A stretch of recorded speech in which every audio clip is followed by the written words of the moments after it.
Shalom. Shalom. Dalam perjalanan kehidupan kita, seringkali ketika kita membuat rencana hidup, belum tentu berjalan sesuai dengan kita punya kemauan. Belum tentu berjalan sesuai dengan kita punya keinginan. Ada kalanya juga kita punya rencana ini terobrak-abrik oleh keadaan hari ini, situasi yang kita alami, bahkan berdasarkan apa yang kita rasakan hari ini. Oleh karena itu, kalau mau dibilang dalam kita punya kehidupan ini, banyak sekali hal yang kita lakukan atau rencana-rencana yang telah kita rencanakan yang tidak berjalan sesuai dengan kita punya mau, bahkan pencobaan-pencobaan yang tidak pernah berhenti dalam kita punya perjalanan hidup sebagai orang percaya. Oleh karena itu, dalam kebenaran firman Tuhan pada saat ini, kita ada dalam sebuah tema perenungan, yaitu melangkah dengan iman. Tentu kalau berbicara tentang melangkah dengan iman ini adalah sebuah kalimat yang mengandung peringatan, pernyataan, sekaligus anjuran dalam kita punya kehidupan. Pernyataannya bahwa hidup orang percaya adalah hidup yang hanya bergantung pada Tuhan, dan anjurannya supaya setiap langkah hidup kita itu berdasarkan pada iman sebagai orang percaya. Bapak Mama yang dikasihi oleh Tuhan, cerita tentang Yosua yang sedang menyeberangi Sungai Yordan bersama dengan seluruh bangsa Israel, ini adalah kisah tentang orang-orang Israel pada keturunan yang kemudian, pada keturunan yang baru. Sedangkan orang-orang pada keturunan yang sebelumnya atau mereka pada kelompok yang lama itu, mereka bersama-sama dengan Musa dan banyak di antara mereka yang telah binasa di padang gurun sebelum sampai kepada yang namanya tanah perjanjian. Di situ mereka hidup sebagai orang-orang yang bersungut-sungut. Mereka mengindahkan perintah Musa tentang apa yang disampaikan Allah kepada Musa. Mereka banyak protes terhadap Tuhan dalam kehidupan mereka, sekalipun Allah telah pelihara mereka dengan banyak hal. Tetapi itulah kenyataan yang mereka alami, bahwa panggilan untuk mereka dibebaskan dari Mesir menuju ke tanah Kanaan itu tidak menjamin bahwa bangsa Israel itu menjadi bangsa yang bersuka cita menyambut akan kabar sukacita daripada Tuhan itu sendiri. Banyak persoalan-persoalan yang mereka alami, bahkan mungkin perjalanan dari Mesir ke Israel, ke tanah Kanaan itu yang sebenarnya dekat, tetapi karena kedegilan hati mereka, Tuhan buat itu menjadi 40 tahun. Yang seharusnya hanya dilewati dalam 4 hari saja itu perjalanan. Tapi Tuhan buat itu jadi 40 tahun. Dan itu proses pemurnian mereka selama 40 tahun. Dan buktinya, bahwa dalam ketidaktaatan mereka, banyak yang mengalami kebinasaan dalam perjalanan itu. Dan kisah tentang Yosua yang menyeberangi Sungai Yordan bersama dengan seluruh orang-orang Israel dalam keturunan yang baru ini, mereka ini berkisah tentang mereka sudah mempersiapkan diri untuk mau menyeberangi di Sungai Yordan. Mereka sudah ada di tepi Sungai Yordan. Tetapi apa yang menjadi persoalan mereka pada saat itu? Ketika mereka berdiri ada di tepi Sungai Yordan, ternyata sungai itu bapak-bapak dalam keadaan air yang meluap-luap. Pada saat itu mereka ada dalam musim menuai atau musim panen, dan keadaan sungai itu sangatlah berbahaya bagi mereka untuk mereka langgar pada saat itu. Oleh karena itu, sebelum mempersiapkan diri untuk melanggar ini sungai ini dan mereka memasuki ini tanah Kanaan, ada beberapa perintah yang harus mereka dengarkan atau yang harus dituruti oleh bangsa Israel dalam keturunan yang baru pada saat itu. Yang pertama-tama, Musa memerintahkan mereka supaya mereka menguduskan diri mereka terlebih dahulu. Sebelum menerima janji Allah, sebelum menerima mujizat yang akan dilakukan oleh Allah, ada perintah untuk menguduskan diri mereka terlebih dahulu. Apa itu menguduskan diri? Menguduskan diri itu adalah proses untuk menanggalkan keadaan sikap hidup mereka yang lama, atau mulai berfokus pada Tuhan, dan tanpa membawa akan hal-hal lahiriah mereka atau keraguan-keraguan yang ada di dalam hati mereka. Sama seperti bangsa Israel yang lama, Yosua tidak mau mengulang itu kisah. Kalau keturunan yang lama itu binasa karena kedegilan hati mereka, karena mengukur pekerjaan Allah berdasarkan akal mereka, tetapi Yosua ini perintahkan kepada keturunan yang baru ini untuk menguduskan diri mereka supaya mempersiapkan diri menerima mujizat Allah, dalam hal ini bisa menyeberangi sungai Yordan. Dan pada bagian yang selanjutnya ada perintah bagi mereka untuk mendengarkan firman Allah bagi mereka. Sebelumnya Allah berfirman kepada Yosua bahwa Allah itu akan ada di tengah-tengah mereka, Allah akan menyertai mereka, dan firman yang sama Yosua sampaikan kepada ini bangsa bahwa sebelum menyeberangi sungai Yordan ini, Yosua meyakinkan mereka bahwa Allah ada di tengah-tengah mereka.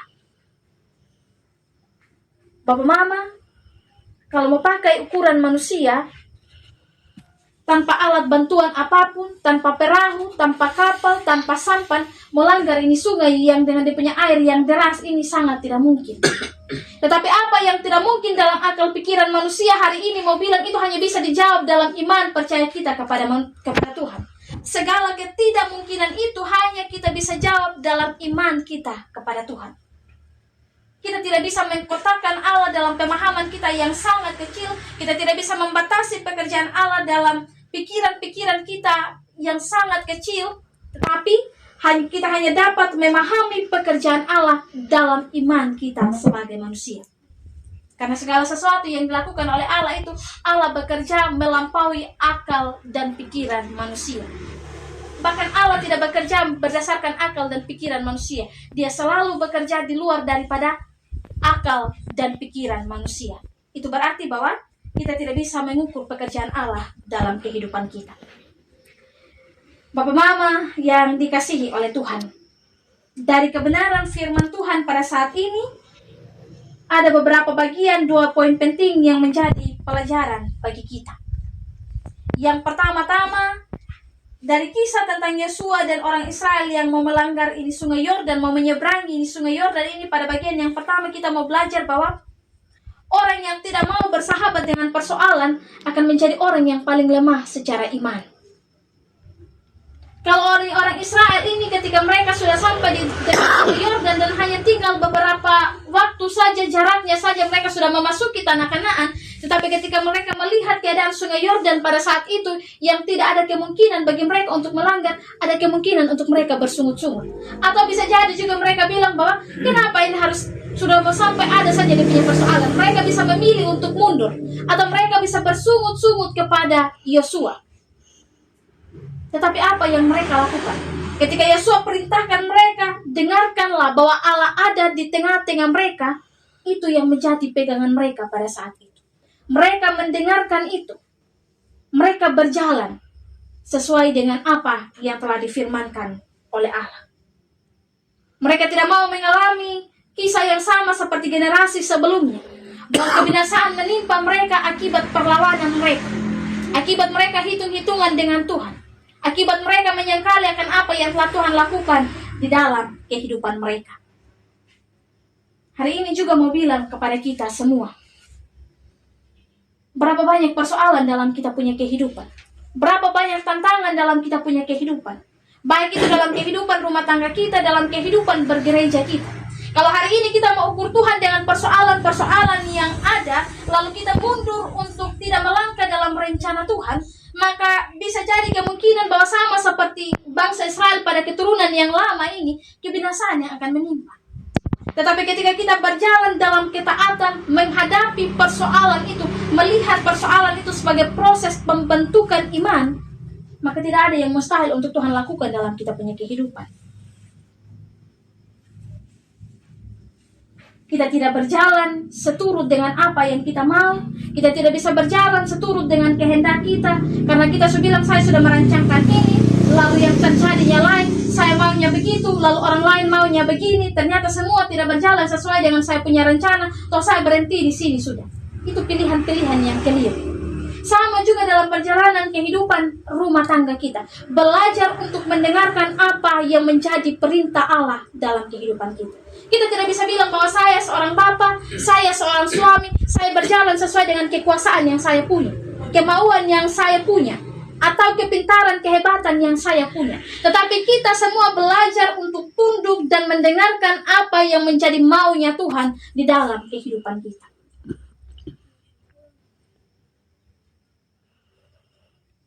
Belajar untuk melihat tantangan-tantangan yang ada hari ini sebagai proses Allah memurnikan iman kita. Kalau tidak ada persoalan dalam kita punya hidup, maka kita punya iman ini tidak akan pernah dewasa. Kita hanya bisa melihat kita punya iman dewasa ketika bagaimana kita menghadapi persoalan-persoalan yang terjadi di dalam kehidupan kita. Dan dalam ini perintah juga ini, Yesua bilang kepada itu bangsa Israel, berjalan mengikuti itu tabut perjanjian. Tabut perjanjian merupakan tanda kehadiran Allah bagi bangsa Israel pada saat itu. Ketika tabut perjanjian itu ada, merupakan lambang bahwa Allah hadir di situ dan bangsa Israel harus berjalan mengikuti arah dari tabut perjanjian itu. Kalau melanggar, kalau siapa yang mendahului itu tabut perjanjian, maka besar kemungkinan kebinasaan juga yang akan menimpa mereka. Hari ini kita melihat Allah hadir di tengah-tengah kehidupan kita dalam berbagai rupa. Mungkin dalam suara istri yang menasihati, menegur, dan mendoakan kita hari ini. Mungkin dalam suara anak-anak yang mengingatkan kekeliruan kita hari ini. Atau jangan sampai kita bilang, kamu anak-anak yang baru lahir, ini bapak sudah hidup begini puluh tahun, baru kamu lagi yang ajar sama saya. Cukup dengar sama saya. Cukup dengarkan perintah saya. Toh nanti sukena dia punya batu ternyata benar yang kemarin mama omong benar yang kemarin saya punya anak omong Allah hadir dalam berbagai rupa hari ini. Maka belajarlah untuk mendengarkan. Belajar untuk menghadapi tantangan-tantangan yang ada hari ini. Dan pada bagian yang kedua, mari kita belajar dari kebenaran firman Tuhan ini, mengikuti arah Tuhan dengan cara hidup yang kudus. Mengikuti arah Tuhan dengan cara hidup yang kudus. Sebelum ini bangsa Israel menyeberangi sungai Yordan, Yesua bilang kepada mereka, kuduskanlah dirimu. Kenapa penting untuk menguduskan diri? Dan sebelum mereka menyeberangi sungai Yordan itu, mereka harus menguduskan diri mereka supaya mereka siap untuk menerima akan perbuatan ajaib yang akan dilakukan oleh Allah di tengah-tengah kehidupan mereka. Hari ini kalau mau bilang kita punya diri kudus ini adalah sesuatu hal yang tidak gampang, susah. Tapi bukan berarti itu tidak mungkin. Berbicara tentang kekudusan itu, kudus itu bukan berarti tanpa noda, dosa, dan celah. Tetapi mengkuduskan diri atau kados ini adalah memisahkan diri. Terpisah dari cara-cara hidup duniawi. Terpisah dari cara-cara sikap hidup yang lama. Kalau kita mau mengalami Allah yang bekerja secara luar biasa dalam kita punya hidup, maka kuduskanlah diri kita. Menguduskan diri hari ini dengan cara apa? Pendengaran firman Tuhan. Kita mau mengambil bagian dalam persekutuan. Kita mau untuk mendekatkan diri kepada Allah. Kita tidak mau mencemari akan kita punya kehidupan ini dengan kepentingan duniawi kita, lalu kita mengabaikan Tuhan. Tetapi Allah memanggil kita. Kalau kita mau mengalami mujizat Allah dalam kehidupan kita, kita dipanggil untuk menguduskan diri kita. Pertanyaannya bagi kita sekalian, sejauh mana kita mau Allah bekerja dalam kita punya kehidupan? Kita mau terima dia punya berkat dalam kita punya hidup? Kita mengharapkan banyak hal untuk Allah bekerja dalam kita punya kehidupan, tetapi kita mengabaikan suara Allah untuk menguduskan diri kita. Kita mengabaikan suara Allah, panggilan Allah dalam kehidupan kita. Kita mengabaikan firman Allah di dalam kehidupan kita. Ini menjadi pertanyaan refleksi bagi Komisi Bapa. Kalau mau dibilang Yesua ini memang dia pandai untuk berbicara. Dia beda dengan saudaranya Musa yang dia gagap. Dia tidak tahu pintar untuk omong. Tetapi kelemahannya Yesua, dia punya krisis kepemimpinan. Dia berkali-kali takut ketika dia dikasih tongkat estafet untuk memimpin ini bangsa Israel. Dan dia juga tahu karakternya bangsa Israel ini bukanlah bangsa yang gampang untuk dipimpin dan dibina.